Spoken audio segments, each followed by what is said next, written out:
Welcome back to Mike's Monsters. If you've been following this channel for a while now, you know that I'm a little obsessed with monsters.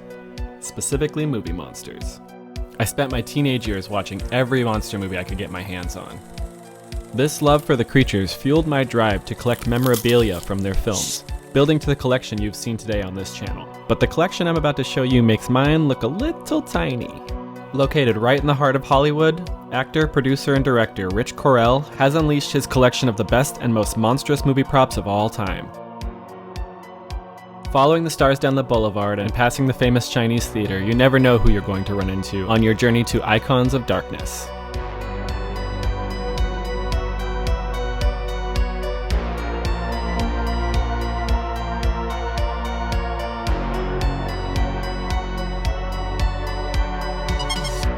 Before we make our way inside, let's learn a little bit about the collection. Rich bought a lot of stuff directly from Scanlins, so he's just been a long-time collector of this stuff. 55 years. His first piece that he ever got was actually a Universal Monster mask. He used to work on Leave It to Beaver. He was an actor on that show, so he would hang out in the makeup trailers that entire time. He would basically see them throwing stuff out and say, hey, can I keep that? So his first piece was a Mr. Hyde mask from Abbott and Costello meet Dr. Jekyll and Mr. Hyde. I cannot wait to show you all what's inside this building. Immediately, we're greeted with an Alien and Predator display at the front window. That's telling me that this is going to be one of the coolest experiences I've ever had.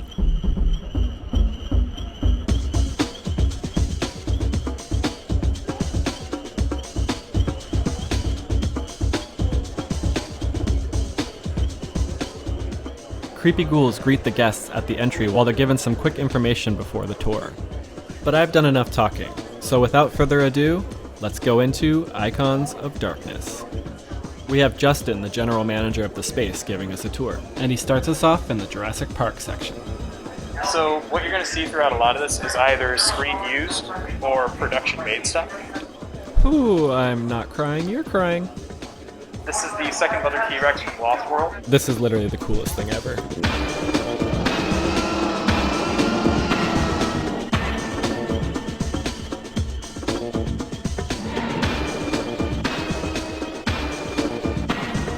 For a long while, Jurassic Park was my favorite movie of all time, and it's still up there.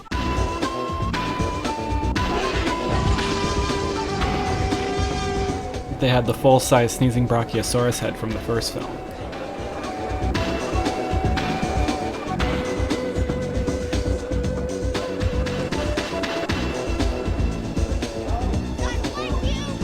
Pteranodon head down there from Jurassic Park 3 that was screen used. And we have a stunt raptor head there too from Lost World.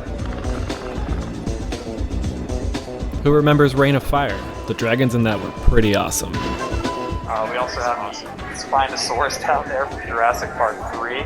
That's the one that they used to crunch down on the airplane during the opening of that sequence.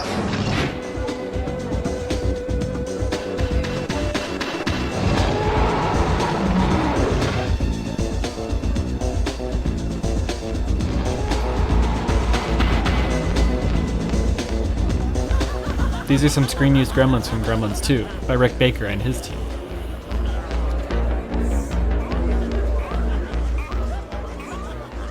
He also has his original Gizmo puppet over there as well.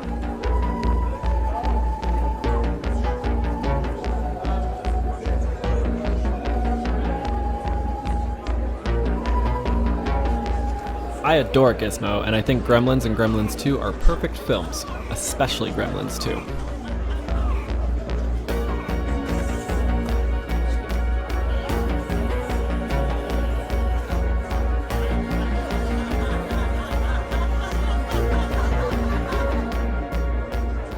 Mila Kunis's costume from Oz the Great and Powerful.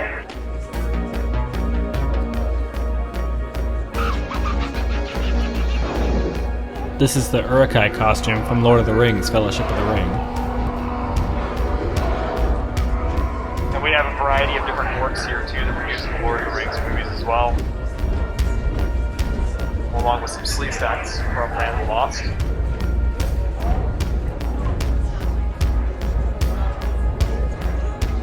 This Goro puppet was actually made from the original mold used for the 1992 movie. There were a variety of puppeteers that operated this. You had one guy that was operating the arms and the fingers, one guy operating the head, face, and mouth, and the eyes. Then there was a guy inside the actual thing, no clue where it was going. It's always a pleasure seeing my friend Doug Jones' stuff on display. I had the honor of photographing him many years ago during one of our hangout sessions.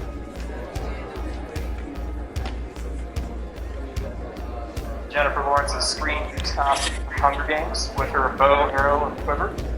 Next to it, Kate Beckinsale's costume from Underworld Evolution. The corset design on that's really cool because I never noticed like the little pattern in the center there. It's almost Celtic looking. And it's cool because like when you see these things on, you miss it. Because of like lighting, because of motion, because of editing and things like that. But that's really what's kind of cool about this museum is you get to see them up close and personal. You get to see all the detail, texture, all of that stuff. There's just so much stuff here. It's like overwhelming. I love it. There's Daniel Radcliffe's screen-used rope from Harry Potter and the Deathly Hallows Part 2. We also have the original envelope and the acceptance letter to Hogwarts there.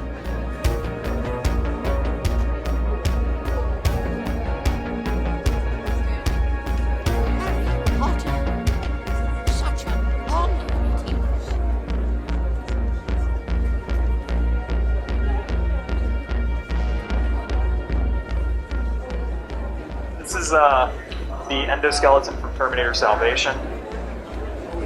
We also have the T-800 endoskeleton here from Terminator 2. We have Arnold's costume from Terminator 3. Robert Patrick, that's his stand-in chrome head, the bullet head police uniform. That's actually Arnold's stunt head up there along with his costume from Terminator 2. And this is a life cast of his face as well.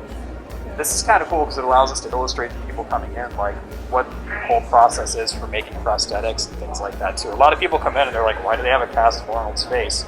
But those are the things that would be used to develop the prosthetics for those movies. So it's just a really cool little kind of educational piece that people get when they come in here too.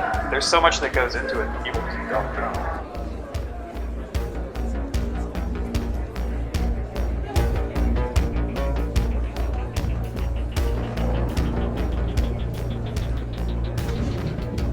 I'll be back.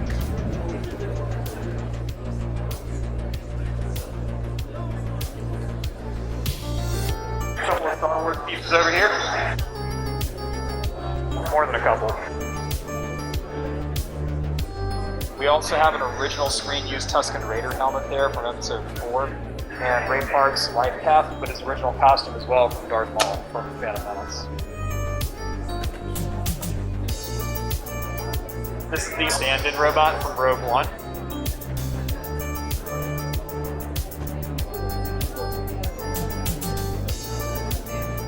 And up top here we actually have a touring costume that was built by ILM for The Empire Strikes Back. So if you went to premieres for Empire, they would actually have someone in this walking around during that time. There's also a production-made Darth Vader helmet from Episode 4 and Episode 5 down here as well.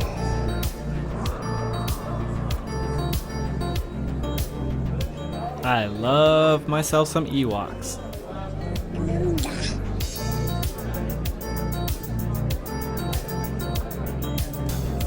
What's their toy?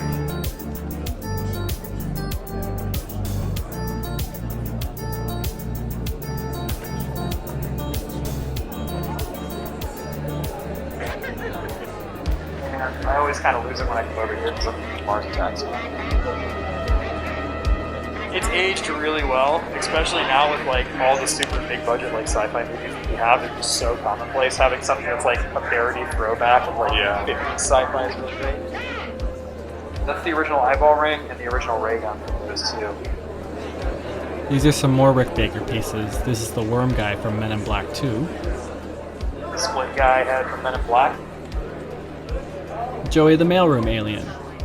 I always thought it was just a weird looking guy that they cast. I didn't know that it was a puppet that they used for that movie. I should have known, you know? But we have the animatronic controls down here too that they used to operate it. And those are both screen-used aliens from Independence Day.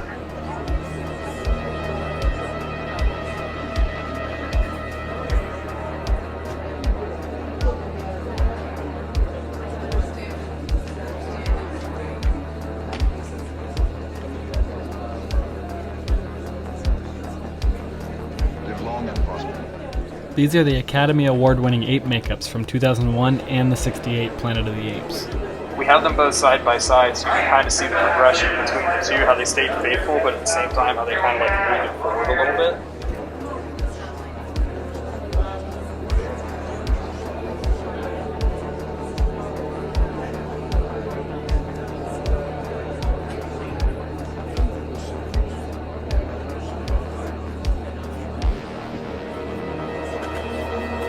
Tim Roth one's insane. Every time I walk by that, it's so lifelike, it's almost like his head's actually in there. And we got our horror section. So spooky.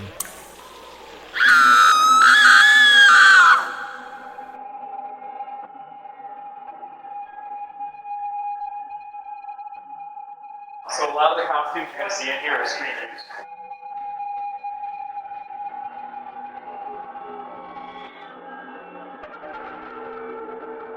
We have Anthony Hopkins' screen-used costume from Silence of the Lambs.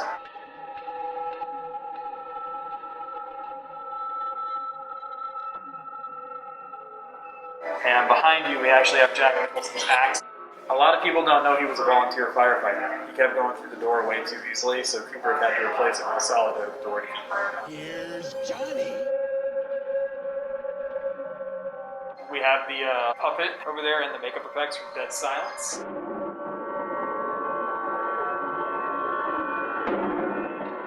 And we also have Doug Jones' upper body prosthetics here from Pan's Labyrinth. We have a lot of Doug Jones stuff in here.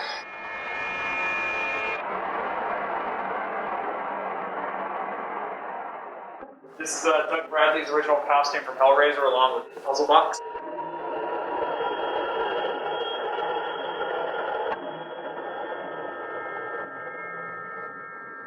And then we have the screen-used costume from the nun behind you there. I always get a little bit creeped out because I know something has happened on every single one of those sets. I tend to not linger in this hall too much because of that.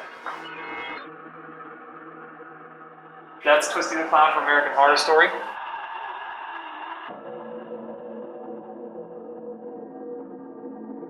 And we have Robert Englund's costume from Nightmare on Elm Street behind you.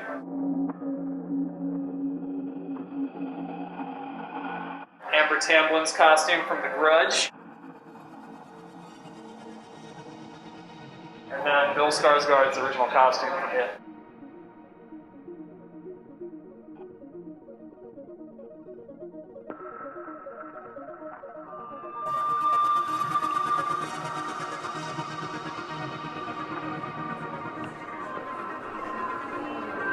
Now we're getting to the part you've all been waiting for. Oh my god. So this is our sci-fi horror. I have died and gone to heaven. We have a screen use Xenomorph costume here from Alien vs. Predator.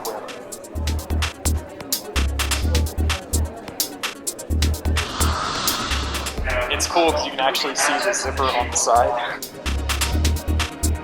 Seeing my favorite movie monsters in person is always a trip, and I will never get used to it.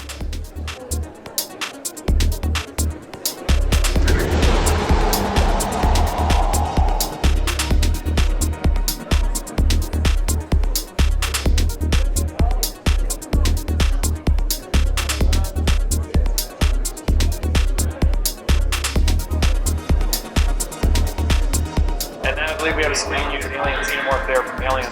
They only use 6 costumes throughout that whole movie.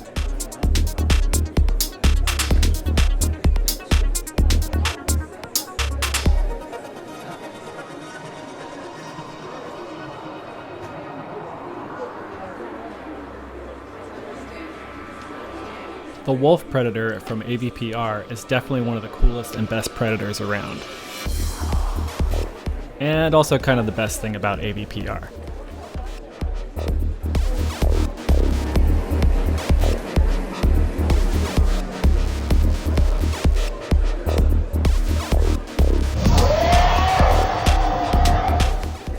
The spider head from The Thing. Most of the stuff from that movie didn't survive the years because it was shot in the snow, so this guy had to be reconstructed.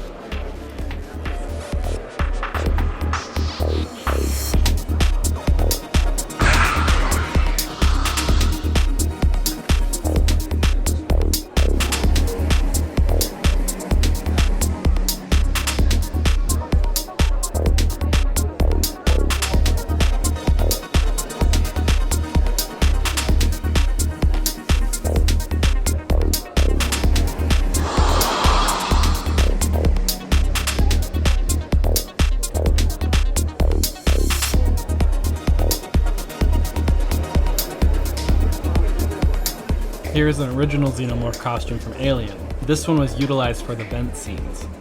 Just the costumes themselves are just really cool. I mean, Geiger's designs over the years, seeing how they've evolved over the course of like 40 years with each sequel that comes out and things like that, is just amazing. And I love how Stan Winston's designs still just stay completely true to everything he did originally. Yep, that's the original screen-used one too. There was some really cool effect stuff that they did for Resurrection, like the fact that they built that huge underwater tank and it's still sitting at Fox Studios. It looks just like her. My mummy always said there were no monsters. No real ones, but there are. Yes, there are, aren't there? What do they tell little kids now? Most of the time it's true. And this is the Predalien hybrid from Requiem up here. Having been to Studio ADI's shop a few times, it's really awesome seeing their work in the flesh.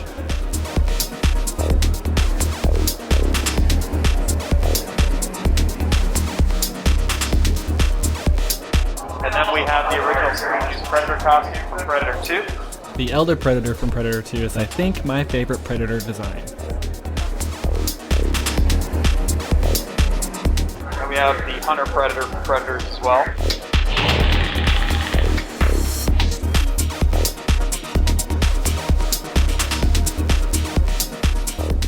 As more time goes on, I've come to respect the newborn from Alien Resurrection. I think the animatronics in the film were incredible, and it's brought to life beautifully, even if it is disgusting.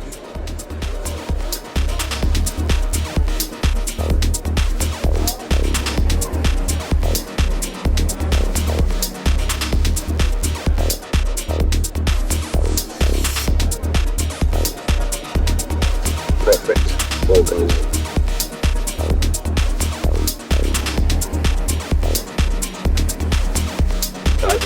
To it.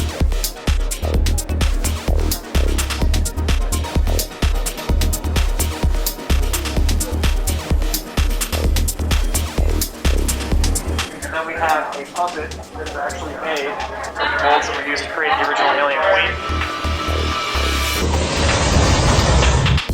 All hail to the Queen, one of the best monster designs of all time.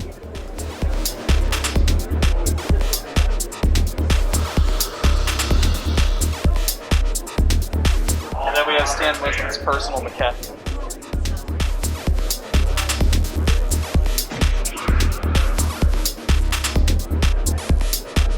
God, I would love to have this in my collection.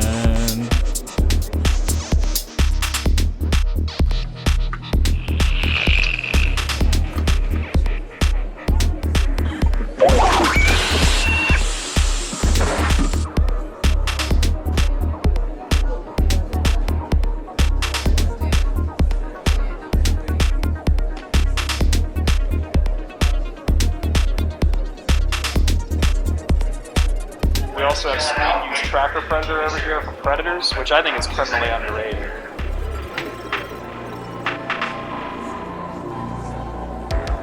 We have a production-made Predator costume here from Predator. We have the Celtic Predator from Alien vs. Predator over here.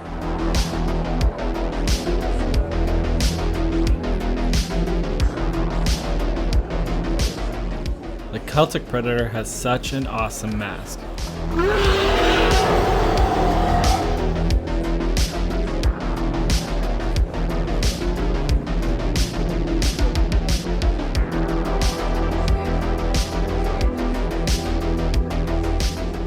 Everybody's favorite, Scar.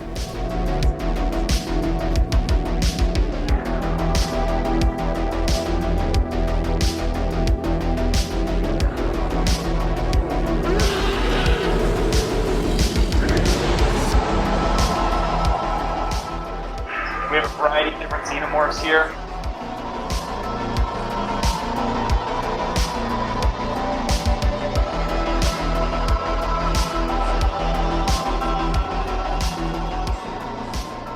This stuff is just awesome. I don't even know how to explain how I feel when I see these things in person. I just get very, very happy.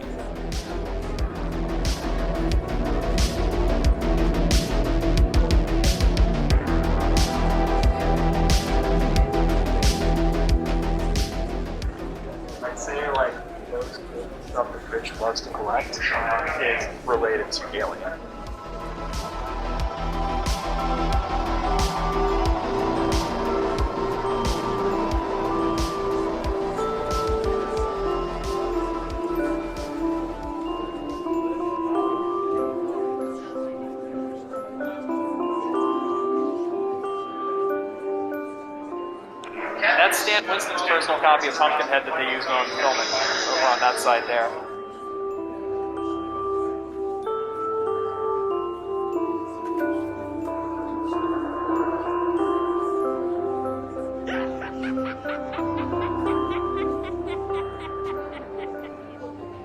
And we have Robert Englund's original makeup application on the life cast of him, along with his razor glove from Nightmare on Elm Street 3, The Dream Child. We have the original screen-used puppet and tricycle from Saw 2. Jason Voorhees mask and costume from Friday the 13th.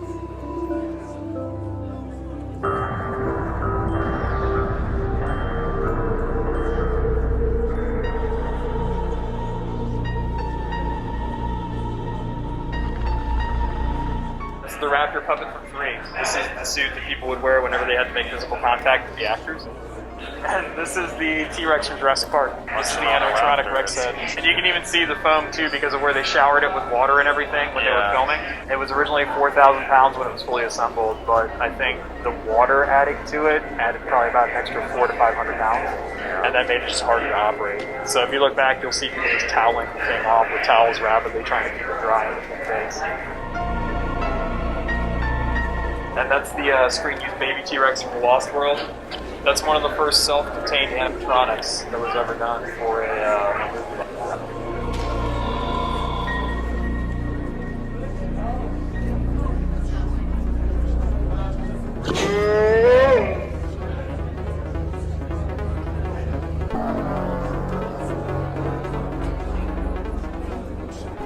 We have the 6 Triceratops there from Jurassic Park.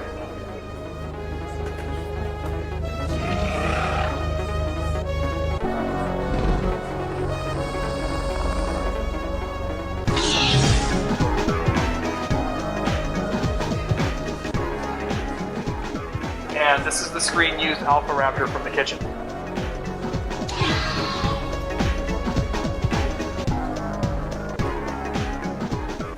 Stan Winston's personal Raptor.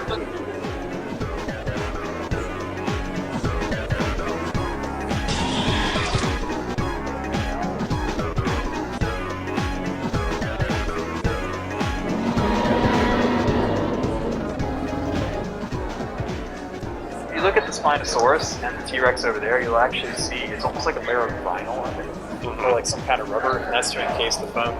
Ah, I see. Instead of preserve it. Yeah.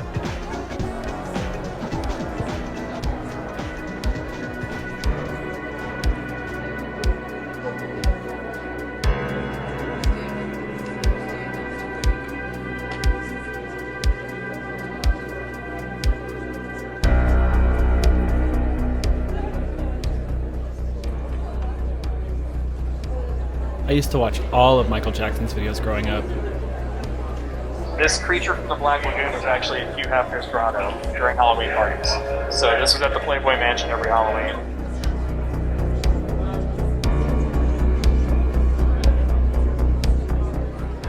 These are the life casts of different actors going back all the way to the 1930s. So I mean, we have Karloff, Christopher Lee, John Carradine, Vincent Price, Bruce Lee's even in there too.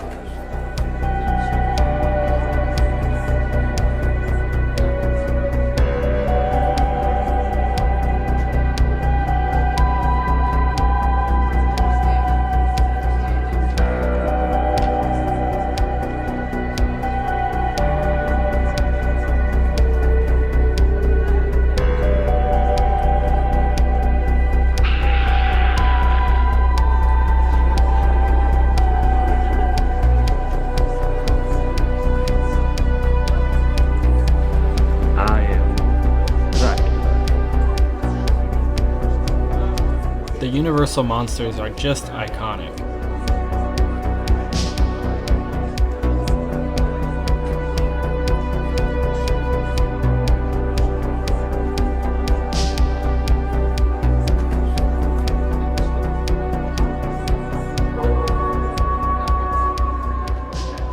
A few werewolf artifacts. We also have the screen used from The Howling here.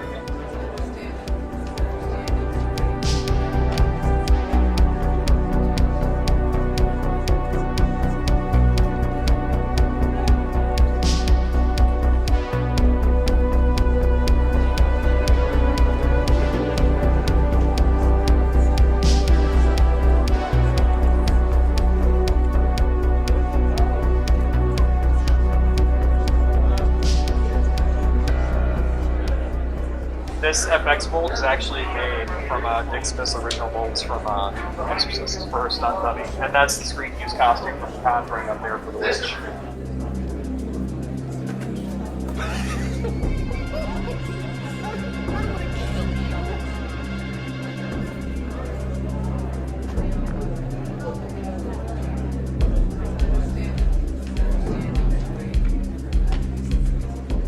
This is Michael Keaton's screen use bat suit up here from Batman Returns. We also have Michelle Pfeiffer's original Catwoman and Danny DeVito's original Penguin costume.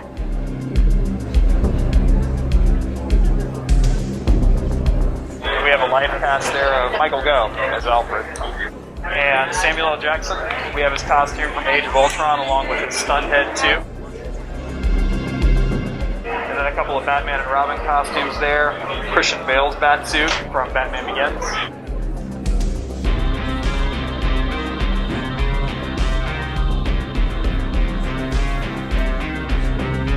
And then we have Val Kilmer's sonar suit there from Batman Forever. And then Christian Bale, that's his Dark Knight costume over there. The mesh neck that actually was able to turn and tilt.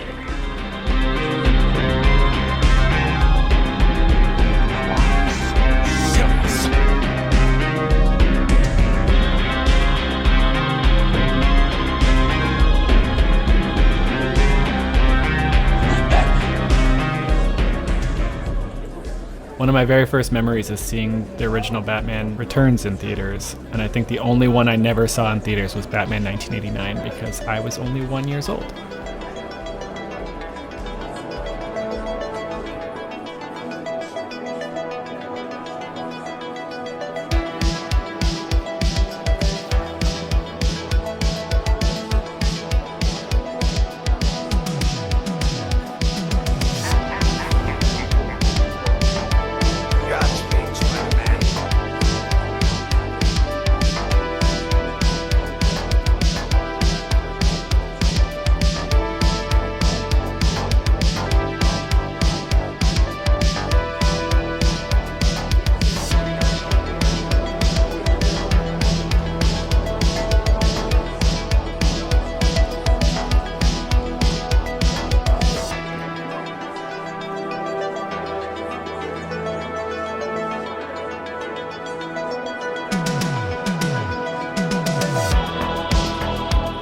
It still breaks my heart that we never got a Guillermo del Toro Hellboy 3.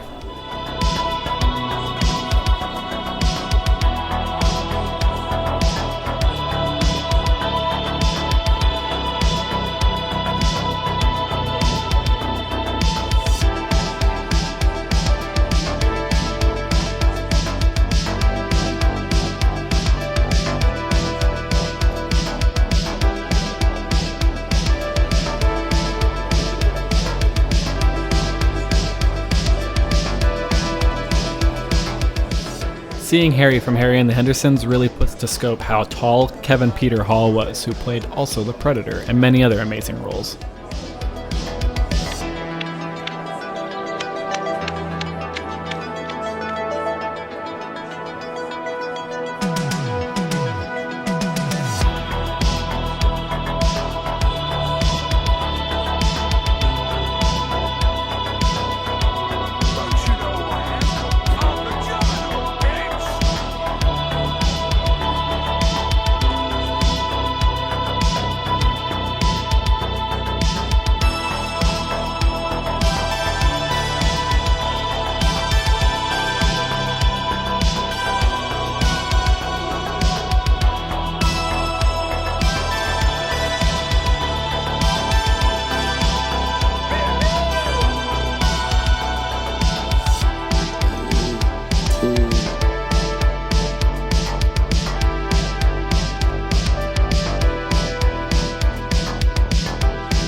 After spending a good amount of time at the exhibit, I swore some of the displays came to life and started making their way out to the streets of Hollywood.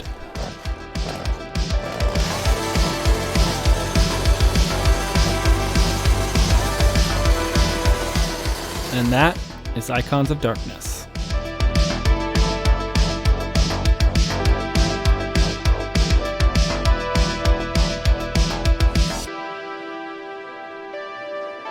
cannot put into words how great of an experience this was, and thanks to my buddy Adam for setting this up. Chelsea and I had a really great time.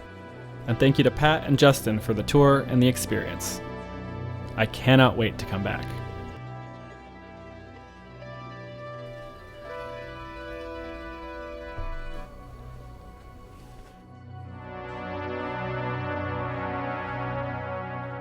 If you're a movie fan, especially in the realm of sci-fi and horror, run, don't walk to Icons of Darkness. I can't recommend it enough. Hey everyone, thanks for watching this video. I really appreciate you taking the time to watch these. I've got a lot of fun stuff coming in the future and I cannot wait to share it. Keep a lookout for a lot of fun videos involving photography, monsters, movies, crazy nerdy things, all the stuff I usually make videos about. Just more coming, like always. We worked super hard on this video and we would love for people to see it. I know YouTube is more of a quantity over quality kind of thing, but I really don't work that way. I plan to keep it about one video a month right now, so liking, subscribing, sharing, and anything else helps this channel immensely. Thank you again for watching Mike's Monsters. Have a great day.